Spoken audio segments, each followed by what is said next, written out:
Hey fam, I want you to like, share, and subscribe to our YouTube channel, youtube.com/Roland S. Martin. And don't forget to turn on your notifications. Yeah, Cleo, go ahead. I remember, and I don't mean to be controversial in case that's the result, but I remember the audio in the video of Sandra Bland being quite similar to her. Yep.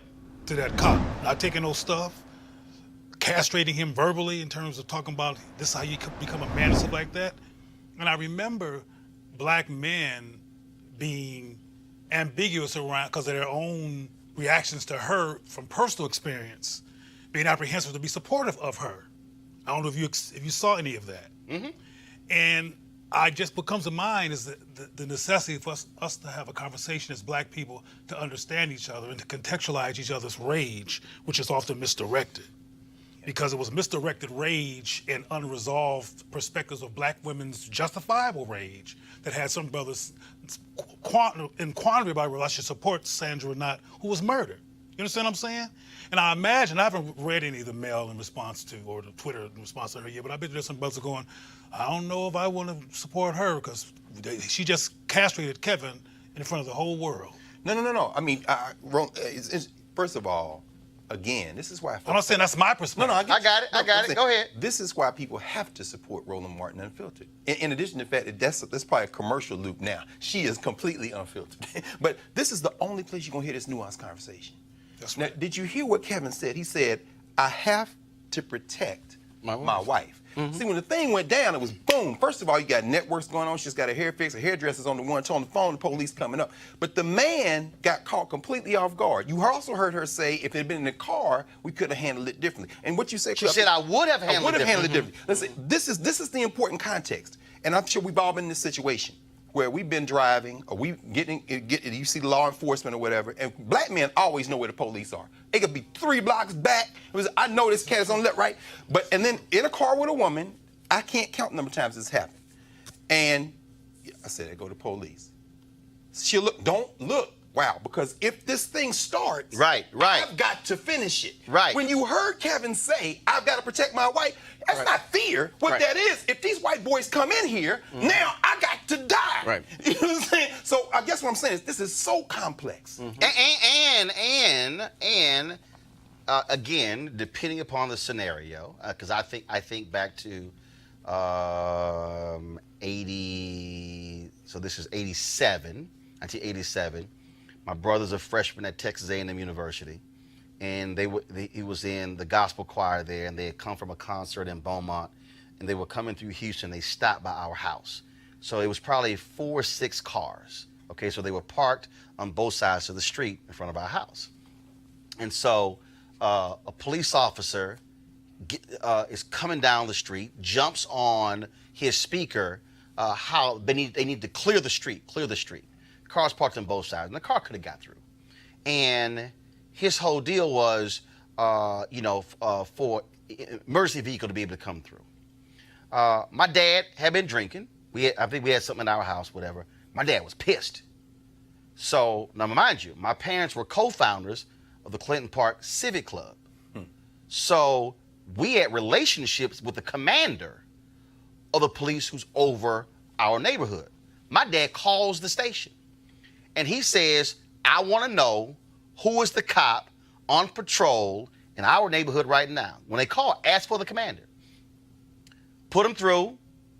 My dad explained what happened. My dad said, I want the cop to come back to my house so I can have a conversation with him. Come on. Now, my mama freaking out. Reginald, what are you doing? What are you doing? He's like, damn that. Right. He said, but I'm not going to have black college students. My goodness. Going to college, coming from a gospel concert, and this cop wants to come in front of my house and make them move their cars. Yes, sir. Commander said he's on the way. The commander did not mess with my parents because they were over the Civic Club. Shout out Reginald Martin. The cop comes to the house, young white boy. So cop steps into the house, and he all nervous and hands on the gun. My dad said, why is your hand on your gun? I'm the one who called your boss. You can relax. Now, my dad's sitting here so he was drinking. That does sobered real. He went straight from had a good time to I'm about to get in somebody's ass. And all of y'all there watching. And I'm sitting there like, brother. Now, and again, I need black folks to understand what it means when you a black son watching a black father Come on, Roland. do this. Come on, brother. So I'm standing there, and I'm like, what the hell? Like, this Negro is crazy. I believe this Negro alone.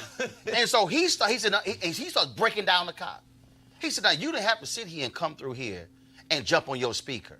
He said, we're not going to be here long. Well, sir, we need to be able to, for if something happened in the ambulance. He said, no.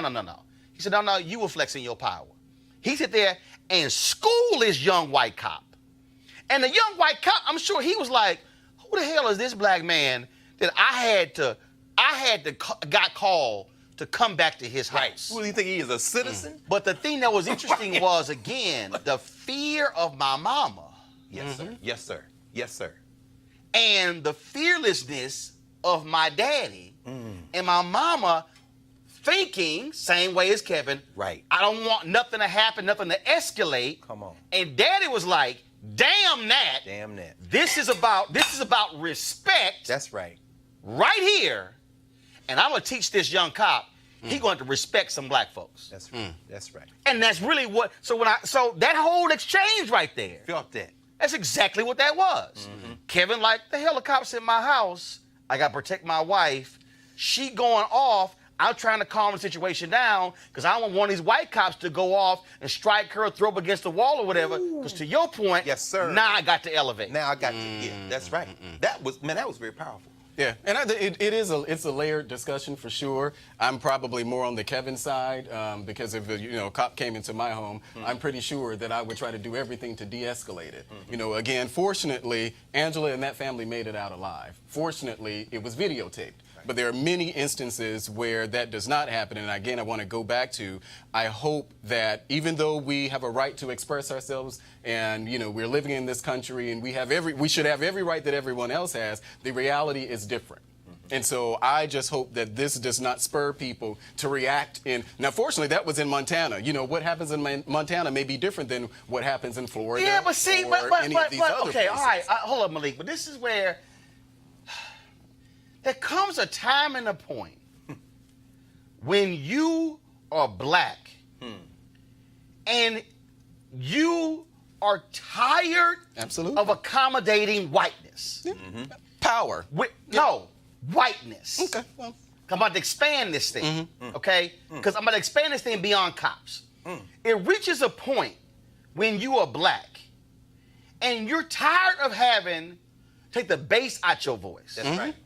You're tired of not being able to show actual anger in the workplace because it's a white woman. Come on. And, you can't cuss a white woman out. Come on, bro. You're tired of, I got to wear a suit.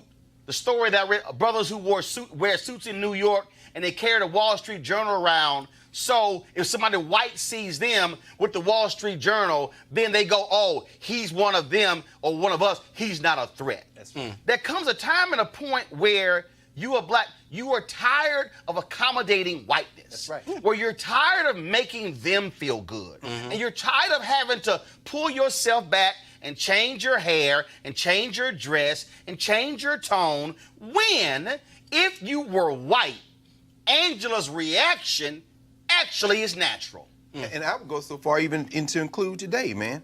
There comes a time when you're a Latino, you're a Puerto Rican, and you're not going to the White House to shake this racist hand who's saying your people didn't die.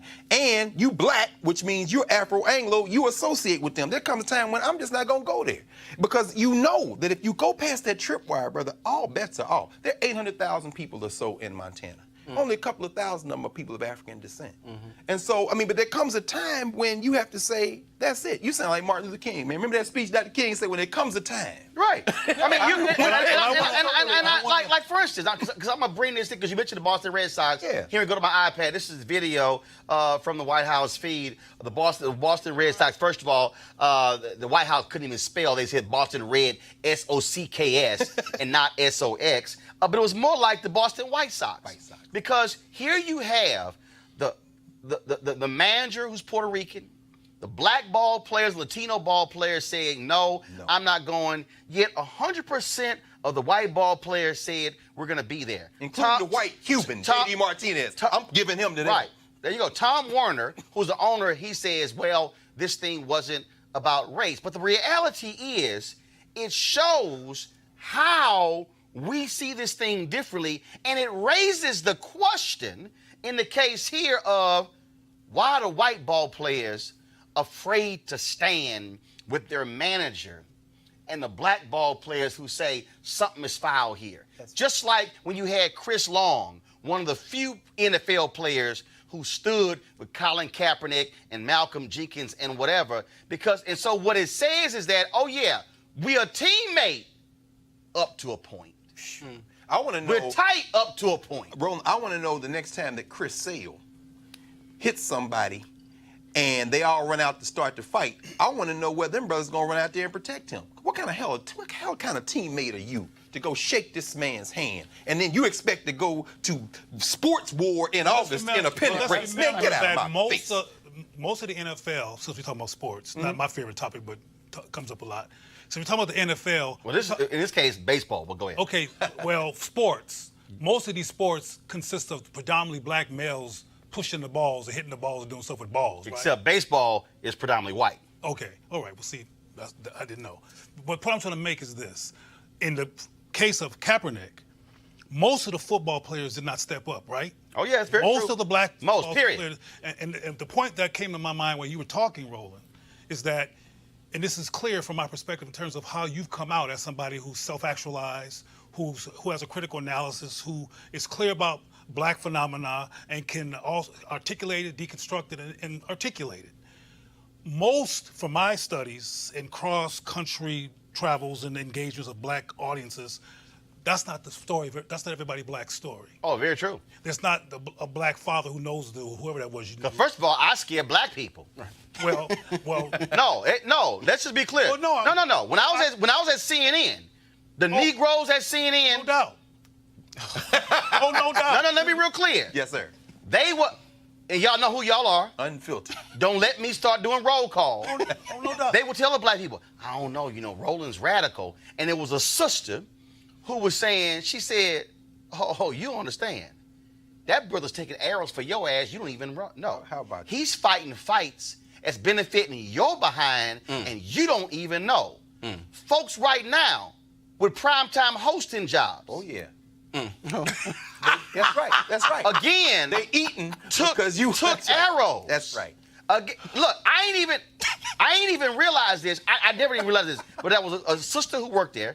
She told me, she said, Roland, she said, in fact, she said, prior to you, if you were black, the only way you got hired to be a commentator at any of these networks is you had to be like a Donna Brazile, who was a campaign manager. She said, Roland, your success at CNN literally opened the door for all of these non-traditional black folks to get hired at CNN, at Fox, at MSNBC. She said, they didn't exist before you. And I was like, whoa. But then she said, but in your blackness, you did not put your blackness on the shelf to accommodate whiteness, she said, which made it possible for the folks to come in with braids. For the folks to come in with blackness. And so to your point, I'm talking to your point, when you, to your point, somebody has to be willingness to be black and bold and beautiful and say, I can't accommodate whiteness anymore.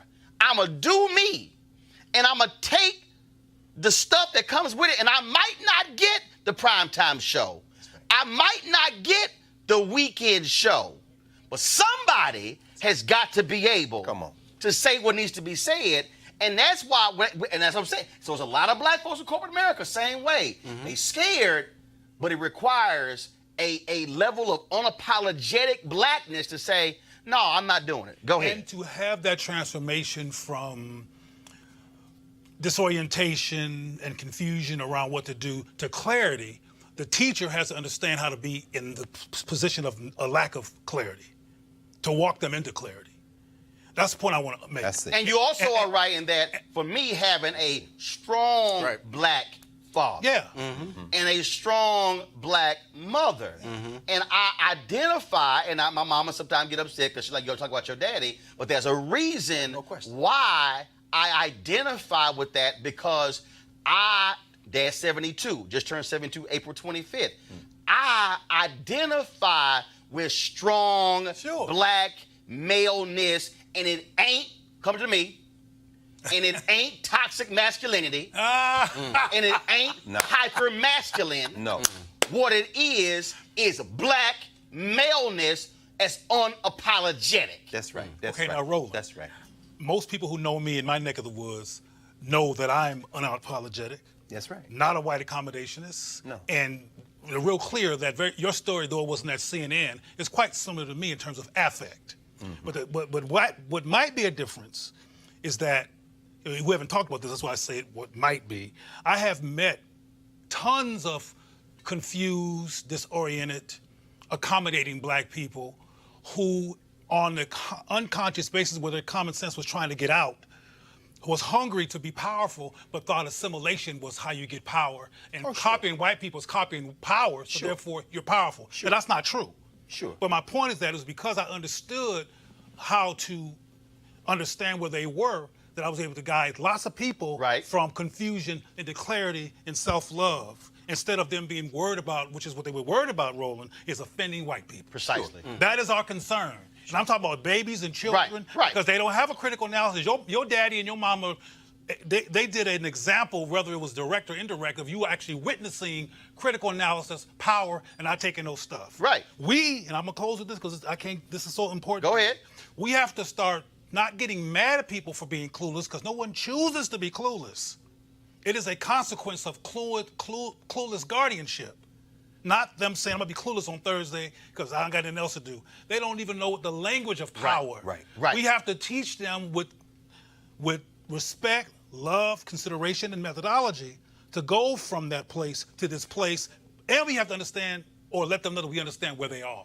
Greg, how they got and Melik, and we're gonna close it out. Very quickly, in the spirit of what you said, Dr. Manago, let me put the Boston White Sox into their framework so everybody can analyze. Y'all heard what Boston happened White today. Sox. Yeah, Boston White Sox.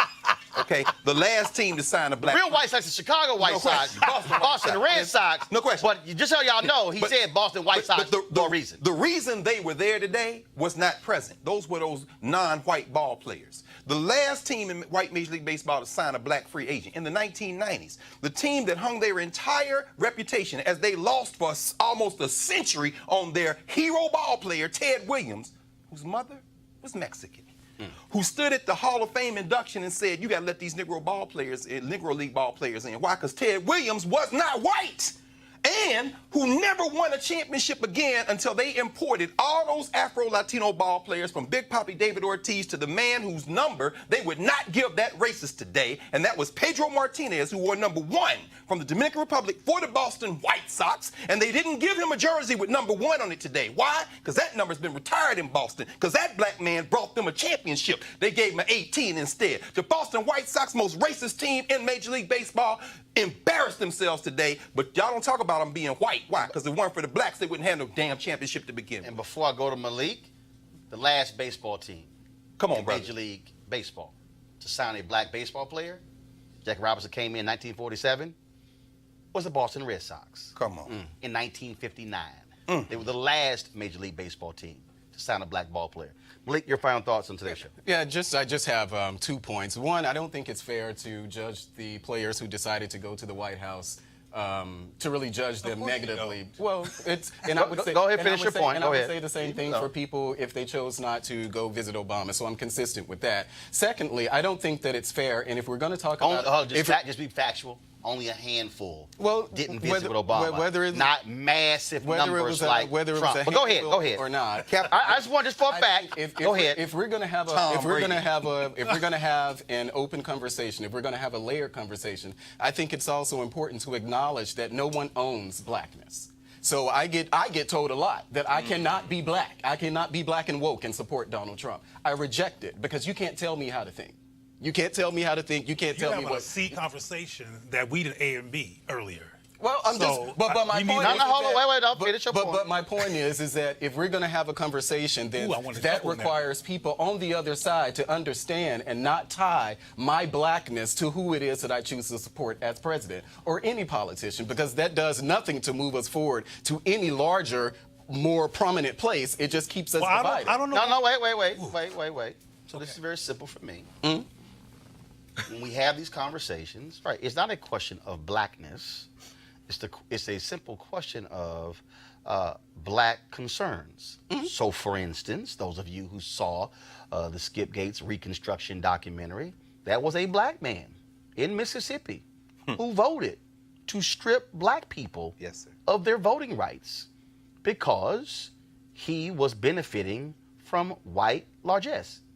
There have been black people who have made decisions that have gone against significant number of black people for their own reasons. Yep. Are they black? Yes, Biologically. they are. But the question, so when you say question blackness, what I can do is question somebody's black and their intent. What I can do is question, but simply by stating facts as it relates to the position. So I dare say this. If you are supporting somebody who does not truly support the policies that are affecting more than one black person, when you have a Department of Education that's rescinding civil rights rules that impacts black kids, when a Department of Education that rescinds the rules when it comes to suspensions that predominantly impact black kids, when you have a Department of Justice that has reintroduced private prisons on the federal level, when you have a Department of Justice under Jeff Sessions, continued under Bill Barr, that says that they are going to pursue the highest charges possible, when you have an administration that consistently is targeting black folks when it comes to voter suppression, then I dare say if you are black and then you are still supporting that same person, then that means you need a mirror. I'm not questioning your blackness. I'm questioning whether or not you fully see what But this that's an person is insult, doing though. to black people. But that, No, because no. it assumes that it assumes that I can't think for myself. No, that's not what I said. But- No, hold but- on. No, hold up, Malik. Nowhere in what I just said that you cannot think for yourself. Right. What I did say is that being black and supporting an individual who is doing all those things that I mentioned that has a negative effect on a significant number of black people requires a mirror. Can I ask Malik a question? Sure. And I'm gonna do this. I know we're over time, and so I'm gonna just go for 5 more minutes because I know I got folks who are being paid who got to go. I know it's good, but go ahead. We're going to do this some more because this is nuanced. During Trump's State of the Union, when did black people come up in visual and literal terms? I'm not sure. Did you see it? No, I didn't. You didn't watch the State of the Union? Okay. Well, that's too bad because you didn't see the point I'm going to make. Black people did not come up until he talked about felons. Yeah. But that's Let what me we talked about, let me finish. He did this whole thing. He paid tribute to soldiers who were in Germany and even people who were in Auschwitz and blah blah blah blah. And black people were nowhere in very specific terms in that whole discussion until near the part of talking about felons. First troops into Auschwitz, by the way.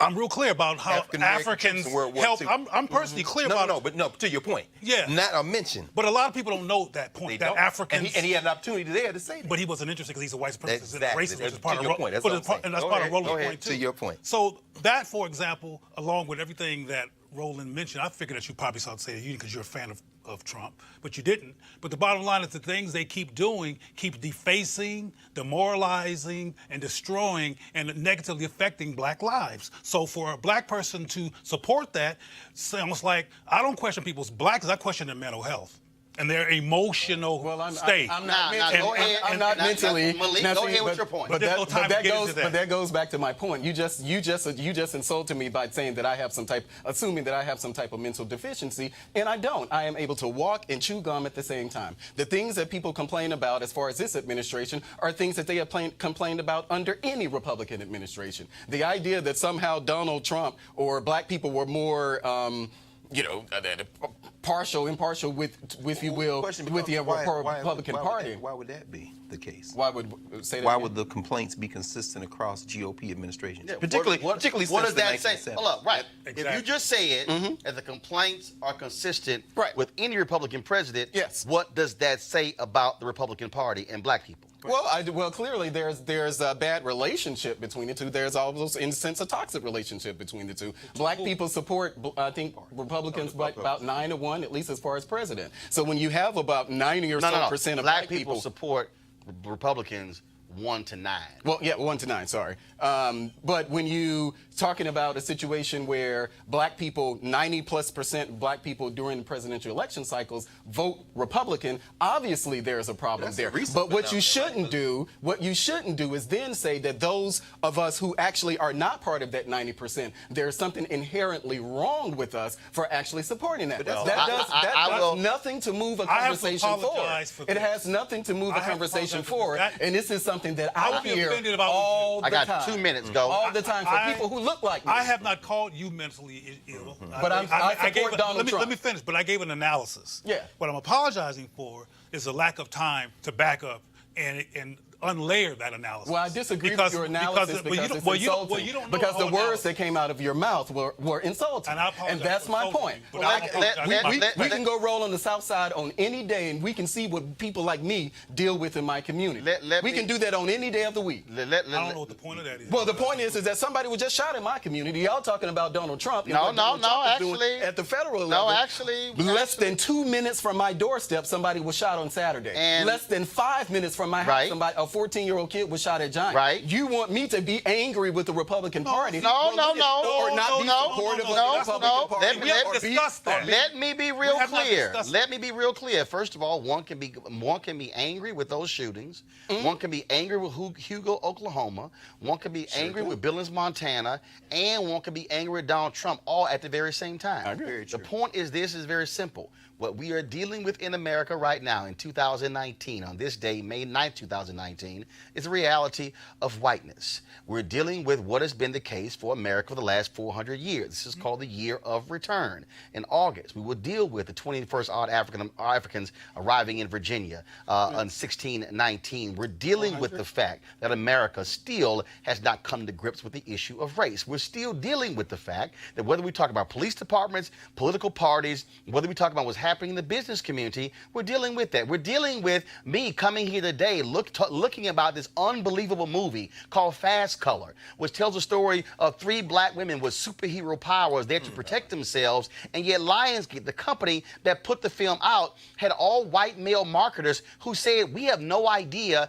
how to market this film to an audience. The movie was about 3 black women who are superheroes. That's an easy marketing job. And you might ask yourself, I'm not understanding. Lionsgate, yes, the same company that owns Stars that puts out Power. Lionsgate, the same company that actually distributed Tyler Perry films. The same company that somehow knows how to reach black people but could not figure out how a movie directed by a white woman starring Gugu Mbatha Raw and Lorraine Toussaint, they somehow couldn't figure out how to market the film. The movie was in 25 theaters in April, did $60,000 in revenue, got a huge score, 70+ on Cinema Plus, and also Rotten Tomatoes, and 89% on Google. And they couldn't figure out in 2019 how to market it to black people. And this is after Black Panther. I'm laying all this out for you is because we're still dealing with whiteness in America. And that notion of whiteness, that notion of superiority, that notion goes back to what I said earlier, how we have to change who we are and what we are to make them feel good, which is why when we discuss the issue of race, we have to say, hasn't things gotten so much better? Because we have to make them feel better. All I'm saying, y'all, is to y'all out there, and I've been seeing y'all post, and some of y'all like, oh man, we also need this to go longer. Which is why you got to support it. There it is. No, there it because, no, let me help y'all. There it is.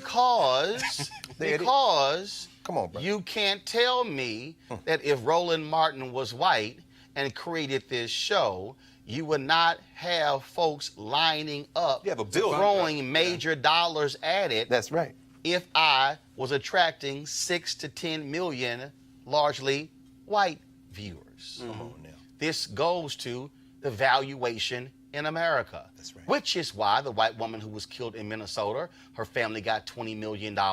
And you can't show me a single case where African American has been gunned down by a cop and they got $20 million. That's right. But no, Castile's mom didn't get $20 million. No.